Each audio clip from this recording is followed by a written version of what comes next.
अजीजान अमन, क्या ये महज इत्तेफाक है कि एक तरफ तो पाकिस्तान का जासूसी नेटवर्क रूस में पकड़ा जाता है और फिर गुज़िश्ता रोज आसिम मुनीर 27वीं तरमीम करके पाकिस्तान का आईनी सुपर किंग बन जाता है और उसी शाम न्यू दिल्ली के अंदर धमाका हो जाता है और अगली ही सुबह पाकिस्तान की अदालतों के बाहर धमाका हो जाता है और अफगानिस्तान के ऊपर इल्जाम लगाया जाता है। अब ये तमाम चीजें क्या जुड़ी हुई हैं या नहीं, हमारे पास कुछ इंफॉर्मेशन और एनालिसिस है जो मैं आपके सामने पेश करूंगा। और इसके अलावा भी शेखों ने टक्कर ली है ट्रंप से जाके और पाकिस्तान की इन्वॉल्वमेंट गजा फौज भेजने वाले मामले के ऊपर भी इसके अंदर शामिल है। उसके ऊपर भी मैं मालूमात आपके साथ शेयर करने जा रहा हूं। मैं हूं आपका भाई आदिल राजा और अजीजा नेमन, आपको मेरा सलाम पहुंचे और मैं तमाम ये मालूमात आपके साथ अब शेयर करना। अजीजा नेमन, 27वीं तरमीम के बाद पाकिस्तान में आसिम मुनीर ने नाउजुबिल्ला खुद को आईनी खुदा करार दे दिया कि वो जो मर्जी करे उसको पूछा नहीं जा सकता और इंतहाई शार्प क्रिटिसिज्म शुरू हुई। पाकिस्तान के उलमाए कराम भी आखिरकार बोलने पे मजबूर हो गए। मुफ्ती तकी उस्मानी साहब भी आखिरकार जो है वो भी बोलने पे मजबूर हो गए कि ये गैर इस्लामी तरमीम है, इस तरह नहीं किया जा सकता। लेकिन मीडिया फोकस शिफ्ट होता है। गुज़िश्ता शाम 7 बजे इंडियन स्टैंडर्ड टाइम के मुताबिक इंडिया के अंदर एक धमाका होता है।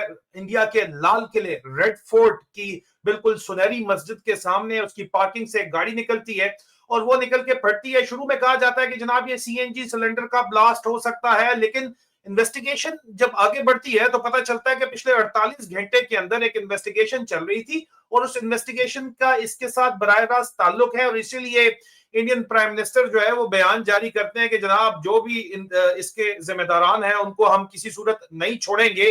और कहा जाता है, अब ये कहा जा रहा है कि अभी तक फॉरेंसिक रिपोर्ट आएगी तो कंफर्म हो जाएगा कि ये एक दहशतगर्द हमला था। अब इसके अंदर कहा यह जा रहा है कि 48 घंटे से एक इन्वेस्टिगेशन चालू थी जिसके अंदर जो है वो कुछ मेडिकल प्रोफेशनल्स डॉक्टर्स जो है उनको पकड़ा गया था और उनसे बहुत बड़ी तादाद के अंदर, कोई हजारों किलोग्राम की तादाद के अंदर जो है वो एमोनियम नाइट्रेट, टीएनटी और जो है वो फ्यूल जो होता है वो बरामद किया गया था जिससे बम बनाए जा सकते हैं। वो तमाम की तमाम चीजें पकड़ी कहां से गई?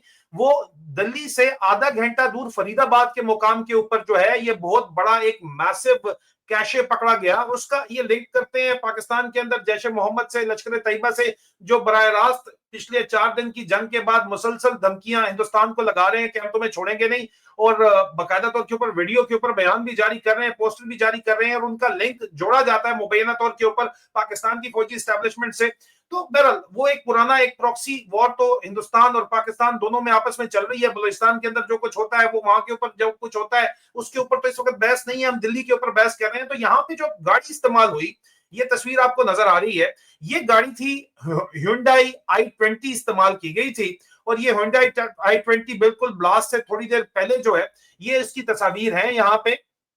और ब्लास्ट का जिस तरह का जनाब जो इस वक्त एनालिसिस है, इनिशियल एनालिसिस है, उससे पता ये चलता है कि यार ये ब्लास्ट जो है ये सिर्फ सीएनजी सिलेंडर से इतना ज्यादा नुकसान नहीं हो सकता। जबरदस्त ब्लास्ट होता है, सीएनजी का पावरफुल ब्लास्ट होता है, लेकिन जिस तरह का नुकसान हुआ वो नहीं हो सकता। और इसको जोड़ा जा रहा है जनाब उन मेडिकल प्रोफेशनल से जिनसे पिछले 48 घंटों में तकरीबन 3500 किलोग्राम के हिसाब से धमाका खेज मवाद फराहम जो है वो किया गया है। और जो बात की जा रही है ये इनका नाम है, ये डॉक्टर उमर हैं, जो कि कहा जाता है कि इन्होंने ये खुदकुश मुबैना तौर के ऊपर हमला किया था दिल्ली के अंदर। और ये सब कुछ जो है दिल्ली के अंदर हुआ, ये इस इन्वेस्टिगेशन से रिलेटेड अब इसको मुबैना तौर के ऊपर एक दहशतगर्द हमला तस्वर किया जा रहा है। इसको रंग जो मर्जी आप देने की कोशिश करें, लेकिन ये एक ऑन गोइंग इन्वेस्टिगेशन थी। ये भी कहा जा रहा है, जिन एनालिस्ट से हमारी बात हुई वो कहते हैं कि ये हो सकता है कि जनाब क्योंकि पकड़ा गया था इनसे पिछले 24 घंटे के अंदर धमाका खेज मवाद पकड़ा गया था तो उन्होंने जल्दी के अंदर ये काम कर दिया सारे का सारा, ये भी हो सकता है। लेकिन इस धमाके के फौरन बाद जो है वो पाकिस्तानी एयर स्पेस को अवॉइड करते हैं लोग। यहाँ पे आपको नजर आ रहा है ये कॉन्फ्लिक्ट अपडेट्स की एक रिपोर्ट है जो हम तक पहुंची है कि जी पाकिस्तान एयरफोर्स ने नोटम भेजा है और सेंट्रल पंजाब में एयरफोर्स जो है जो पाकिस्तान के सेंट्रल पाकिस्तान के अंदर एक एयरफोर्स एक्सरसाइज कर रही है, जो कि it does make a lot of sense क्योंकि हिंदुस्तान जो है वो बराह रास्त हमेशा जब इस तरह का हमला होता है तो वो फौरी तौर के ऊपर शक पाकिस्तान पे जाता है, और अगर टिट फॉर टैट होता है तो पाकिस्तान अपनी तैयारी पूरी की पूरी करनी है, ये नजर आ रहा है। लेकिन ये अभी तक इंफॉर्मेशन पहुंच चुकी है, और फॉरेंसिक रिपोर्ट जो पहुंचेगी वो हम आपके साथ शेयर जरूर करेंगे। मीडिया फोकस कल पूरे का पूरा दिल्ली ब्लास्ट के ऊपर शिफ्ट हो जाता है, लेकिन सिर्फ यहां पे कहानी खत्म नहीं होती। आज सुबह एक नई गेम जो है वो शुरू हो जाती है। आज सुबह इस्लामाबाद कचहरी के बाहर, इस्लामाबाद डिस्ट्रिक्ट कोर्ट के बाहर बाकायदा तौर के ऊपर एक खुदकुश धमाका होता है, जिस तरह कल रात न्यू दिल्ली के अंदर हुआ था, दिल्ली में रेड फोर्ट के बाहर हुआ था, उसको भी अब खुदकुश कहा जा रहा है। मैंने आपको डिटेल बताई है। इसी तरह पाकिस्तान के वफाकी वजीर दाखिला के मुताबिक खुदकुश धमाका जो है वो पाकिस्तान के अंदर होता है। इस्लामाबाद या अल जजीरा की रिपोर्ट आप देख रहे हैं कि 12 लोग जो हैं वो उसके अंदर मारे जाते हैं, और इसको एक सुसाइड अटैक कहा जाता है। ये यहाँ पे डिटेल्स यहाँ पे मौजूद है आपके पास। पाकिस्तान का यहाँ पे जो मामलात हैं वो पाकिस्तान बिल्कुल जरा सा भी देर नहीं लगाता। पाकिस्तान के इंफॉर्मेशन ऑपरेशन हैंडल जो आईएसपीआर और आईएसआई चलाती है वो अफगानिस्तान की तरफ उसका इशारा फौरी तौर के ऊपर करती है, और पाकिस्तान के जनाब वजीरे जो फॉर्म 47 हुकूमत का जो वजीरे दिफा है खाजा, वो क्या बयान देता है, वो फौरन कहता है जी हम हालत जंग के अंदर हैं। और फौज के कंधों के ऊपर हुकूमत करने वाली जो यहाँ पे आई हुई है फार्म 47 हुकूमत, वो कहती है जनाब ये वेकअप कॉल है। This is very interesting. वो इसको वेकअप कॉल कहते हैं, और कहते हैं कि जनाब ये वेकअप कॉल है कि सारे पाकिस्तान की जंग है जिसमें पाकिस्तान फौज रोज कुर्बानियां दे रही है। इसमें कोई शक नहीं है कि जनाब रोजाना की बुनियाद पे पाकिस्तानी फौज की बेतहाशा कैजुअलिटीज हो रही हैं, जो कि बताई अब नहीं जाती। पहले बता दी जाती थी, अब बताई नहीं जाती, क्योंकि अवाम जो है वो उसके ऊपर ताजियत के बजाय उल्टा जिस किस्म की बातचीत करती है, वो फौजियों का मोराल उससे बहुत ज्यादा डाउन होता है, क्योंकि खुशी का इजहार उल्टा किया जा रहा होता है। क्यों किया जा रहा होता है इसके ऊपर ये लोग सोचते नहीं है, बस एक गद्दारी के फतवे बांटना शुरू कर। अजीजा नमन अपनी कमियों कोताहियों का तमाम तर इल्जाम अफगानिस्तान के ऊपर तो ये लगाना चाहते हैं, लेकिन सवाल ये पैदा होता है जो मैं उठा रहा हूं, और मैंने पब्लिकली ये सवाल उठाया है कि पाकिस्तानी फॉर्म 47 हुकूमत जो इस फौज के कंधों पर सवार है, जिसका चीफ अफगानिस्तान में रजीम चेंज करना चाहता है, उनके अफगानिस्तान पर इल्जामात को कोई कैसे कबूल कर सकता है, ये एक सवाल है। और इसके ऊपर जाहिर बात है जवाब आप बता दें कि वो रजीम चेंज ऑपरेशन भी वहां पे चाहते हैं, और जाहिर बात है पाकिस्तान ने इंतहाई बड़े तरीके के साथ अपने आप को दहशतगर्दी का विक्टिम भी दिखाना है, अब विक्टिम ऑफ टेररिज्म भी दिखाना है। एक तरफ ये बात समझ लें, दूसरी तरफ पाकिस्तान में एक स्टडी की गई है हाल ही के अंदर के हिंदुस्तान का जो सिस्टम है गवर्नेंस का, इंडियन एस्टेब्लिशमेंट का, डेमोक्रेसी है, उसके अंदर बोर्ड से फॉल्ट लाइंस हैं। वो फॉल्ट लाइंस पहले भी ये लोग पढ़ते थे, लेकिन पहले ये रटा लगाते थे और वो ग्रीन बुक के अंदर छाप देते थे। अब एक स्पेशल स्टडी की गई है जो छापी नहीं गई, सिर्फ पाकिस्तान की पॉलिसी इंडिया को लेके जो है उसको स्टडी की गई है। और क्योंकि अफगानिस्तान और इंडिया के दरमियान के अंदर जो इस वक्त गठजोड़ को इल्जाम लगाए जा रहे हैं, सफारती ताल्लुकात के ऊपर उंगलियां उठाई जा रही हैं पाकिस्तान में, उसको भी फोकस तो किया गया, लेकिन असल फोकस उस स्टडी का जो है वो इंडिया की वनरेबिलिटीज, रेड टेप्स की वजह से, उनकी इंटरस्टेट जो ब्यूरोक्रेसी है, इंटर एजेंसी के जो प्रॉब्लम है, उसकी फॉल्ट लाइंस को पढ़ के उनको एक्सप्लॉइट करने के लिए किस तरह किया जा सकता है, बाकायदा एक प्लान जो है वो पाकिस्तान के अंदर मौजूद है। There is a method to this madness. ये मेरी एनालिसिस, ये मेरा एनालिसिस और ये मेरी सजेशन भी है। फैसला मैं आपके ऊपर छोड़ता हूं, सवाल मैंने आपसे पूछ लिया। और अजीजान अमन सवाल ये है कि क्या आपको पाकिस्तान की मौजूदा हुकूमत के ऊपर एतबार है? इससे पहले कि लालकुर्ती ब्रिगेड यहाँ पे आके वोट डाले, यहाँ पे वोट बड़ा क्लियर है। 2307 वोट इस वक्त 2 घंटे में पड़े हैं, और 91.2% लोग कहते हैं कि हमें एतबार नहीं है मौजूदा हुकूमत के ऊपर। और किसी ने एक्सीडेंटली भी जो है वो तीखी बिरयानी कहती है कि उन्होंने यस क्लिक कर दिया है, a big fat no. Absolutely not is the word. This is the answer of the Pakistani people.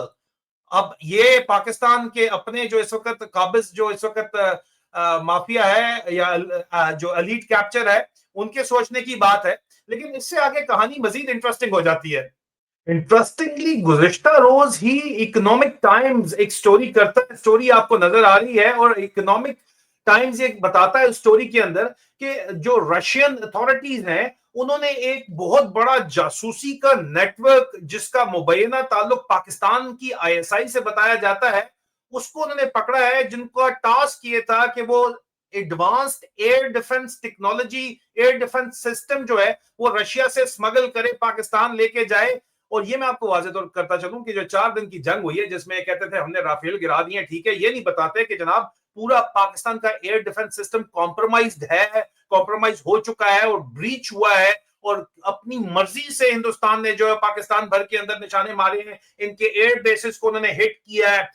Noor Khan airbase पिंडी के अंदर, बुलारी एयरबेस को, जनाब सखर एयरबेस, जगबाबाद वगैरह हर जगह उन्होंने अपनी मर्जी से हिट किया है। वो किसी भी टारगेट को फ्रीली हिट कर रहे हैं और ये रोक नहीं पा रहे क्योंकि इनका एयर डिफेंस सिस्टम कॉम्प्रोमाइज है। और या तो लगता है यहाँ पे ये है कि चाइना भी हो सकता है कि उन्होंने देने से इनको इनकार कर दिया सिस्टम, तभी ये डायरेक्ट स्मगल करना चाहते हैं सिस्टम रशिया से। और उसके अलावा इकोनॉमिक टाइम की स्टोरी ये कहती है कि जो ऑपरेशन है ये आईएसआई रन मिशन इस नेचर का पहली दफा पकड़ा गया है रशियन टेरिटरी के अंदर। और ये नेटवर्क जो है ये इंतहाई हसास नोयत का दिफाई इक्विपमेंट, डिफेंस इक्विपमेंट जो है वो ट्रांसफर करना चाह रहा था मिलिट्री रिलेटेड टेक्नोलॉजी के साथ। रशियंस ने इनको पकड़ लिया है और ये जो रेवल्यूशन है, ये जो पता चला है, ये एक नई ताजा डायमेंशन देता है रशियन काउंटर इंटेलिजेंस एफर्ट्स को। और टेंशन इस्लामाबाद, मॉस्को और न्यू दिल्ली के दरमियान बहुत ज्यादा बढ़ तो गई है, लेकिन जाहिर बात है बीजिंग के दरमियान भी बढ़ी होगी क्योंकि एडवांस सिस्टम ऑलरेडी बीजिंग के पास मौजूद है। चाइना ने इनको इनकार किया है तो तभी ये मामला जो है ये बराह रास्त वहां से, पहले भी इन्होंने आपके T-80SU यूडी जो टैंक्स जो हैं उसके इंजन नहीं इनको मिल रहे थे तो वो रशिया से स्मगल करवा लिए गए थे, यूक्रेन से उन्होंने टैंक लिया था। अब ये रिपोर्ट हाईलाइट ये करती है कि जनाब जो स्टेट स्पॉन्सर्ड एस्पियोनॉज जिसको कहते हैं, पाकिस्तान की आईएसआई का जो जासूसी नेटवर्क है वो रीजनल बॉर्डर्स क्रॉस करता है और मल्टीपल मेजर पावर्स और डिफेंस इंडस्ट्रीज इसके अंदर इन्वॉल्व हैं। लेकिन इस खबर से भी तवज्जो हटाने के लिए और 27वीं तरमीम से भी तवज्जो हटाने के लिए न्यू दिल्ली का ब्लास्ट और आज इस्लामाबाद का ब्लास्ट और फिर अफगानिस्तान के ऊपर इल्जाम, आपके पास सारे का सारा एनालिसिस मौजूद है। और आखिरी खबर मैं आपको, वो भी बहुत ज्यादा इंटरेस्टिंग है, पाकिस्तान की गजा में जो डिप्लॉयमेंट है उससे मुतालिक, वो देता चलूं, फैसला आप खुद कर लीजिएगा और कमेंट्स में बताइएगा। आखिर में अजीजा ने मन हम मशरक वस्ता के ऊपर आते हैं जहां पे सऊदी अरब के फरमा रवा तो नहीं है, लेकिन क्राउन प्रिंस मोहम्मद बिन सलमान प्रेसिडेंट ट्रंप से मिलना चाहते थे, लेकिन उन्होंने कहा होल्ड ऑन, सब्र करो। और साथ ही मुत्तहदा अरब अमारात की तरफ से पैगाम दिए जा रहे हैं कि यार हम कोई तुम्हारी पुलिस नहीं है, अमेरिका को कह रहे हैं। मसला क्या है? मसला ये है कि जनाब इस वक्त मेजर फ्रिक्शन जो है, मसाइल जो है सऊदी अरब और मुत्तहदा अरब अमारात में मोहम्मद बिन जायद और मोहम्मद बिन सलमान के उभरे हैं अमेरिका के साथ, ट्रंप एडमिनिस्ट्रेशन के साथ गजा में जो ट्रुप्स की डिप्लॉयमेंट है उससे मुतालिक। क्योंकि कहा यह जा रहा है, रिपोर्ट यह किया जा रहा है कि जनाब इसराइल जो है वो मुसलमानों की ट्रुप्स एक्सेप्ट करने से, मुसलमान ममालिक की जो अफवाज हैं उनको कबूल करने से गजा के ऑपरेशन के लिए, गजा में पीस कीपिंग ट्रुप्स के लिए जो है वो राजी नहीं है। वो उनकी स्क्रूटनी करना चाहता है। वो चाहता है कि पहले ये तमाम ममालिक जो यहाँ पे आ रहे हैं, मुत्तहदा अरब अमारात तो मान चुका है, लेकिन ये बाकी सारे भी हमें एक्सेप्ट करें, तब यहाँ पे आए और हमारी मर्जी से आए और हमारी मर्जी के डॉलर हम देंगे। ये जो $10,000 फी ट्रुप मांग रहे हैं वो नहीं हम दे सकते, हम $1,000 के ऊपर राजी करेंगे, या वो भी हो सकता है दें या ना दें, वो एक अलग बातचीत है। दूसरा अहम तरीन यहाँ पे मुद्दा ये है कि इस वक्त billions and billions of dollars, hundreds of billions of dollar Gaza की रिकंस्ट्रक्शन प्लान जो बनाए गए हैं, और उसके क्या ही वो वहां पे उसको इंटरनेशनल सिटी बनाना चाहते हैं और उसको कंट्रोल फिर करना चाहते हैं, उसका जितना भी उसके ऊपर सैंक्शंस अमेरिका ने ये लगाई है कि चाइना से कोई सौदा वहां पे नहीं आएगा, तो जाहिर बात है इंडियन से सौदा जाएगा। एक तो ये भी यहाँ पे मामला है। उसके अलावा प्रेशर इसराइल के ऊपर प्रेसिडेंट ट्रंप का तो मौजूद है, लेकिन जो गल्फ और अमेरिका का जो एक्सेस है उसमें ट्रुप्स डिप्लॉयमेंट स्ट्रेटजी को लेके एक बहुत ज्यादा लार्जर फॉल्ट लाइंस खुल के सामने आ रही हैं। और फॉल्ट लाइंस जो है वो पाकिस्तान, इंडिया और चाइना उसको बड़ी क्लोजली उसको मॉनिटर कर रहा है। इसलिए पाकिस्तान में 3 नवंबर को पाकिस्तान के जो है वो बादशाहों के तर्जुमान जो है अहमद शरीफ चौधरी साहब ने कहा था कि अब पार्लियामेंट फैसला करेगी। पार्लियामेंट ने क्या फैसला करना है, जो आपने कहना उन्होंने कर देना है। लेकिन बहरहाल यहाँ पे इनडायरेक्ट, यहाँ पे जो मैसेज है, जो पैगाम है, वो ये है कि इंडिया पाकिस्तान की टेंशन के ऊपर तमाम का तमाम फोकस तो मौजूद है, लेकिन जो असल ताकत है पूरी की पूरी दुनिया के अंदर वो अब गजा के थ्रू फ्लो कर रही है, क्योंकि इंडिया ने वहां पे business hundreds of billions of dollar का लेना है और इसके बदले में इंडिया ने जो है अब जो यूएस के साथ सौदा किया है वो भी hundreds of billions of dollar का defence equipment with transfer of technology खरीदने लगा है अमेरिका से। और अमेरिका ने जितना काम पाकिस्तान को इस्तेमाल करके निकलवाना था फेवरेट फील्ड मार्शल से निकलवा लिया है। ये भी मैं आपको बता दूं, अगले वीलॉग के अंदर उसकी तफसीलात लेके आ रहा हूं। और पाकिस्तान के लिए इसके अंदर बहरहाल खुशखबरी है, मेरे पास मजीद खबरें पहुंच चुकी हैं, वो मैं आपके साथ शेयर करूंगा। आपको क्या लगता है, आपने क्या फैसला किया है, आपको किसके ऊपर एतबार है, कमेंट्स के अंदर जरूर बताइएगा। अपना ख्याल रखिए, खुदा हाफिज।